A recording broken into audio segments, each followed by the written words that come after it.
My name is Sarah Thompson. I'm a 35-year-old single mother living with my 6-month-old son, Ethan. We reside in Grand Rapids, Michigan, where I work as an account manager at a local advertising agency.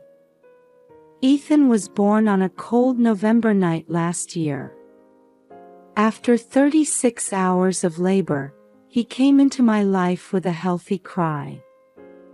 The moment I held his tiny hand, I knew I'd do anything for this child. I separated from Ethan's father, John, right after the birth. He said he wasn't ready to be a father and left us. Suddenly becoming a single mother, I was filled with anxiety and confusion. That's when my mother-in-law, Margaret, offered to help and moved in with us.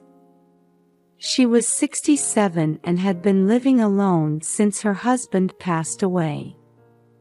At first, I was grateful for her offer, but I also felt a bit uneasy.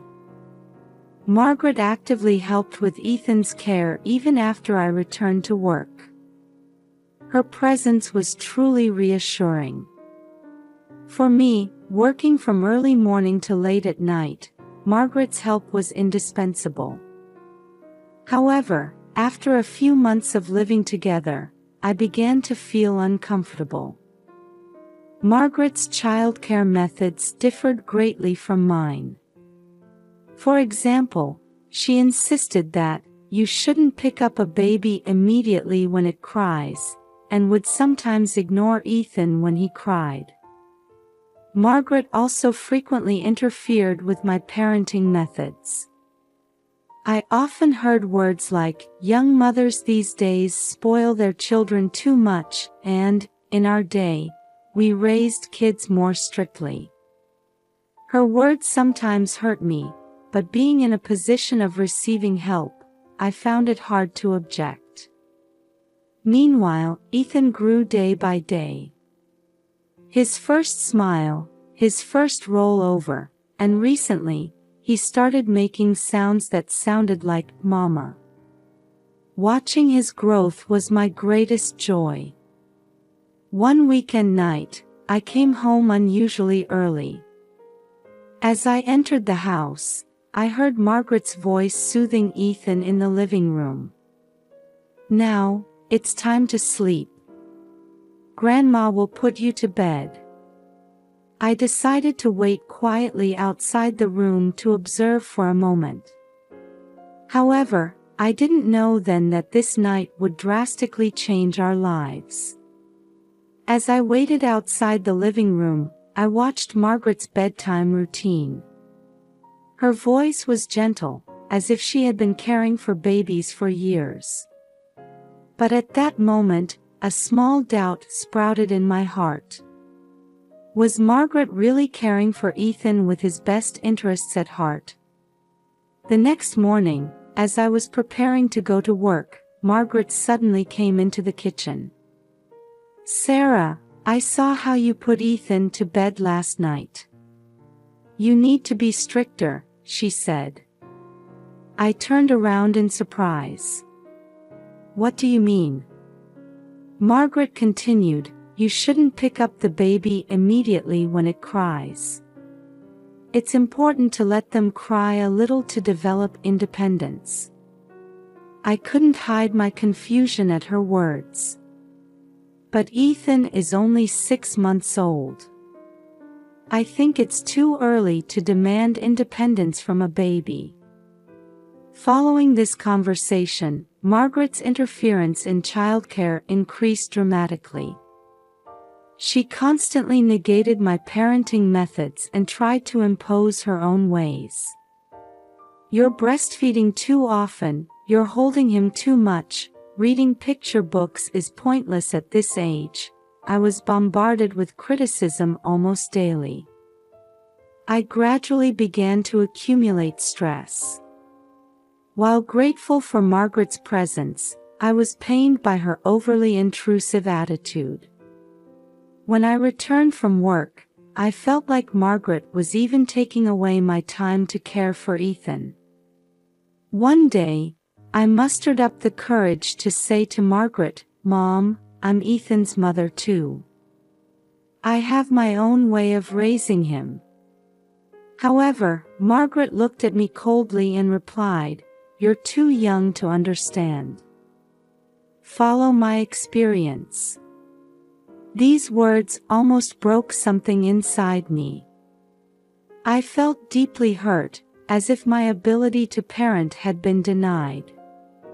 Still, the reality was that balancing work and childcare would be difficult without Margaret's help, so I couldn't defy her. In the midst of this, I contacted John. We had hardly any relationship since Ethan's birth, but I wanted to confide in someone about this situation. "John, I need to talk to you about Ethan," I said over the phone, and he reluctantly agreed to meet. When we met at a cafe, there was an awkward atmosphere as we began our conversation. I talked about the friction with Margaret and sought John's advice. However, his response was cold. "Sarah, that's your problem. It has nothing to do with me." I felt anger and disappointment at John's words. "You're Ethan's father. How can you be so indifferent?" My voice was trembling. John let out a deep sigh and said, "I'm still not ready to be a father. I'll leave everything to you," and he stood up to leave. From that day on, I decided to completely cut ties with John. I felt he had no right to be involved in Ethan's life. At the same time, my relationship with Margaret continued to deteriorate. Her intrusive attitude escalated day by day, and I began to doubt even my own parenting judgments. The daily conflicts with my mother-in-law and the breakup with John.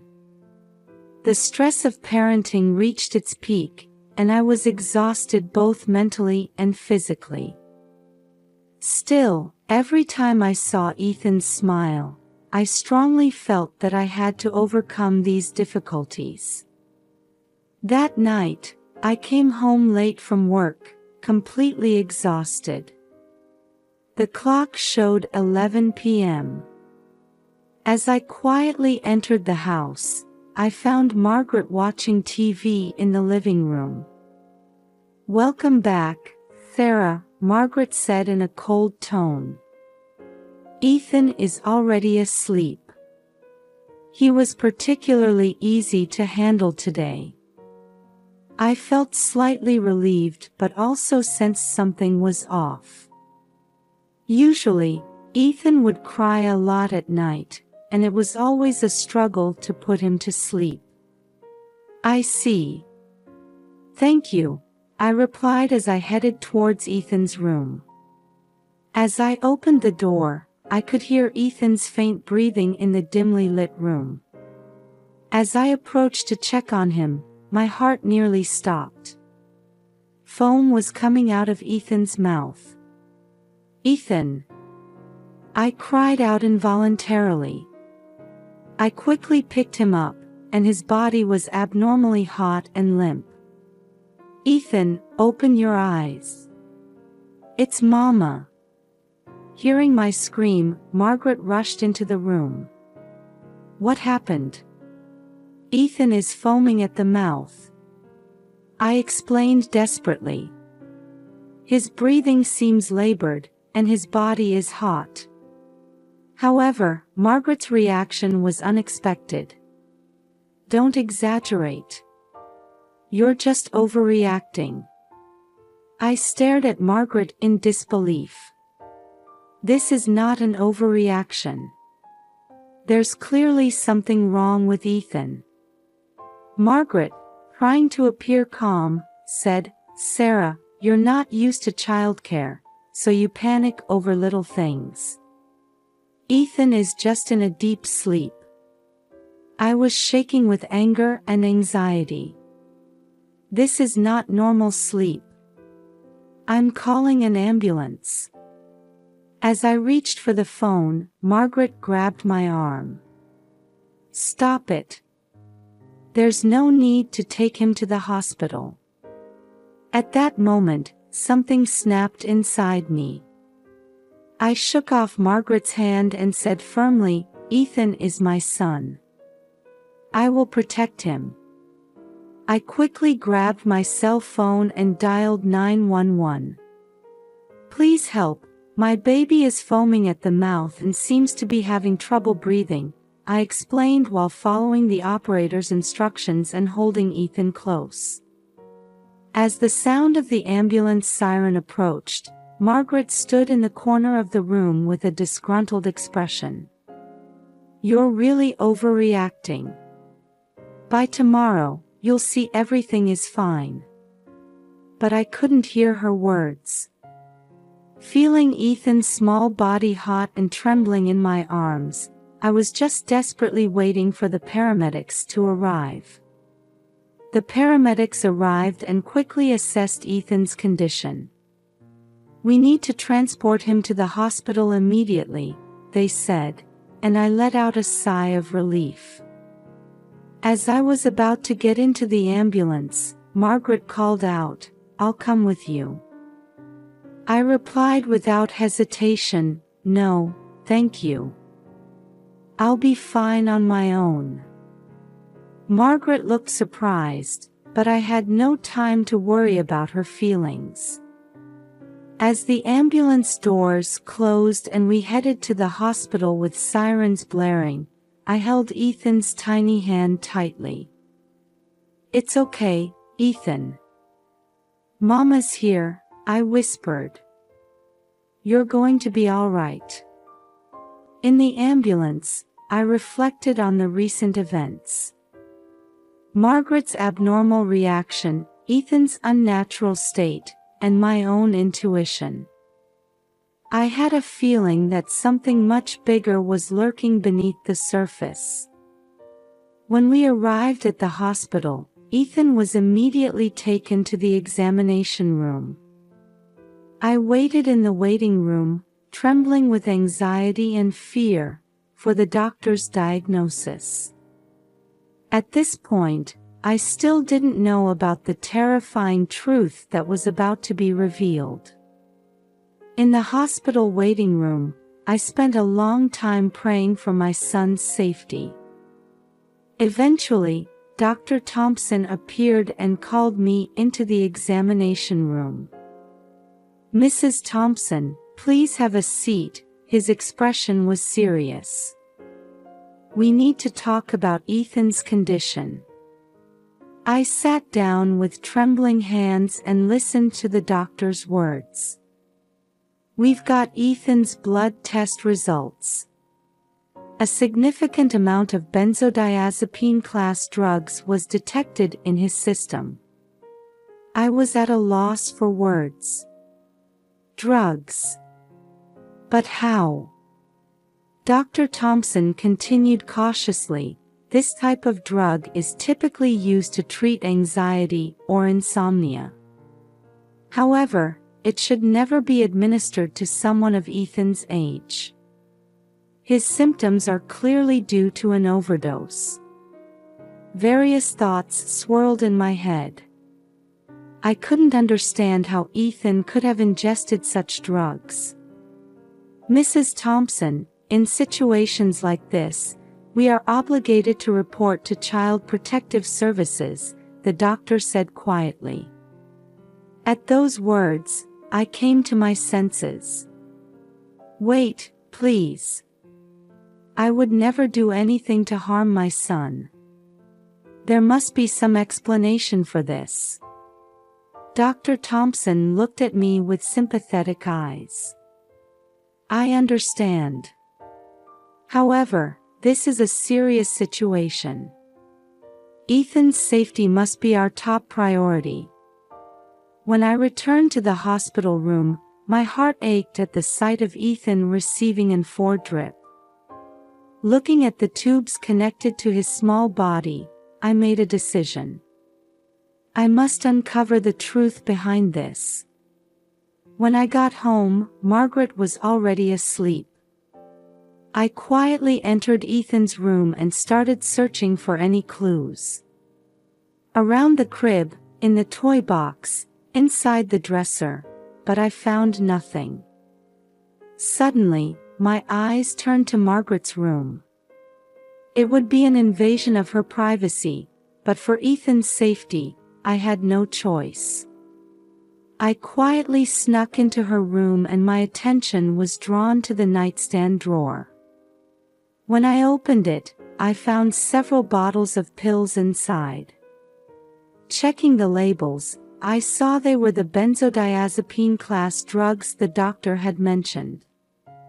It can't be. I was speechless. The next morning, I decided to confront Margaret about the truth. "Mom, we need to talk about last night," I began nervously. Margaret responded with a composed expression, "What is it?"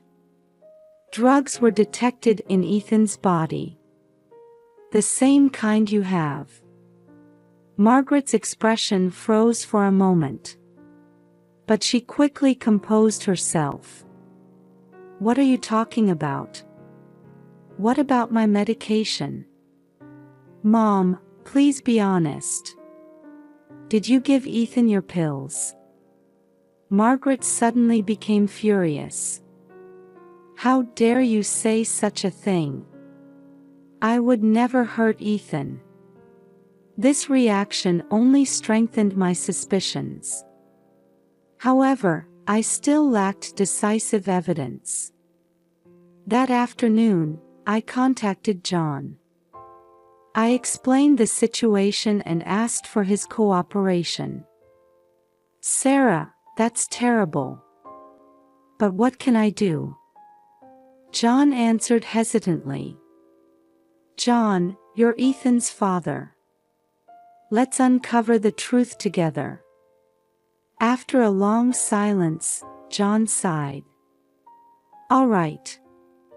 I'll help as much as I can." We made a plan. John would come to the house and distract Margaret while I thoroughly searched her room. On the day of our plan, John arrived as scheduled. Margaret was surprised by the sudden visit of her grandson's father but began entertaining him in the living room. Taking advantage of this opportunity, I snuck into Margaret's room. As I carefully searched through drawers and shelves, I found what appeared to be a diary. When I opened it, I found shocking content written inside. "Ethan's crying is too loud to sleep. Tried giving him a small dose of sleeping pills. It worked, so I'm relieved. Sarah doesn't listen to my advice. This child is being spoiled too much. I'll increase the dose a bit more." My hands were shaking. This was the decisive evidence. When I returned to the living room, John and Margaret were deep in conversation. I gave John a knowing look, and he nodded in understanding. "Margaret, we need to talk," I said with a trembling voice. Margaret looked puzzled. "What is it?" "I know everything. About you giving Ethan drugs." The color drained from Margaret's face. "What are you talking about?" I took out the diary. "This is the evidence." Margaret was at a loss for words and collapsed into a chair. John stood next to me with a shocked expression. "Why did you do this?" John asked. Margaret answered through tears, I just wanted to keep Ethan quiet. I thought Sarah's way of raising him was wrong." My chest felt like it was going to burst with anger and sadness. But at the same time, I felt relieved that the truth had come to light. "Margaret, You can't stay here anymore, I said firmly. John placed his hand on my shoulder and quietly said, Sarah, I'll help too. To protect Ethan. At that moment, I saw a sign of reconciliation between John and me. We made a decision to fight together for Ethan's future. After Margaret's confession, the atmosphere in the room was tense. I took a deep breath and considered my next move. Margaret, your actions are unforgivable. You put Ethan's life at risk, I said as calmly as I could. Margaret looked up, this time with eyes full of anger. What do you know? I was thinking of Ethan's best interests. That's not love, I interrupted. Your actions are abuse. At those words, Margaret's expression contorted. Abuse? Don't be ridiculous. She stood up and walked towards me. John tried to intervene, but I stopped him with my hand. This issue had to be resolved by me. Margaret, I can't let you stay here anymore. I'm going to call the police, I announced with a shaking voice. At that moment, madness flickered in Margaret's eyes. You don't understand anything, she screamed and suddenly lunged at me. John moved quickly to restrain Margaret. Mom, stop it. Taking advantage of this, I pulled out my phone and called 911. Please help. A family member has been giving drugs to my baby. She's becoming violent now. For the few minutes until the police arrived, the room was filled with an eerie tension. Margaret, still restrained by John, glared at me with hatred. When the police officers entered the house, I let out a sigh of relief. I explained the situation and submitted the diary as evidence. Margaret Thompson, you're under arrest on suspicion of child abuse, the officer announced, and the color drained from Margaret's face. As I watched her being handcuffed and led away, I was overwhelmed with complex emotions. Anger, sadness, and a bit of relief. After the police left, John and I sat quietly in the living room. After a long silence, John spoke up. Sarah, I'm really sorry. I should have been involved with Ethan sooner. I let out a deep sigh. John, I was disappointed in your response, it's true. But I'm grateful for your cooperation in this matter. John looked at me with a serious expression. From now on, I want to work together for Ethan's sake. Those words lit a small flame of hope in my heart. A few weeks later, Ethan fully recovered and returned home. Seeing his smile made me feel that all the difficulties we had overcome were worth it. True to his word, John became actively involved in parenting. It became a regular sight to see him taking Ethan to the park on weekends or reading picture books together. We're not a perfect family, but we're building a relationship where we respect each other and prioritize Ethan's happiness. One day, when Ethan called me Mama for the first time, tears welled up in my eyes. I was filled with gratitude for having overcome the hardships and made it this far. The future looks bright and full of hope. I believe we can surely give Ethan the best life possible. With this belief, I continue to move forward.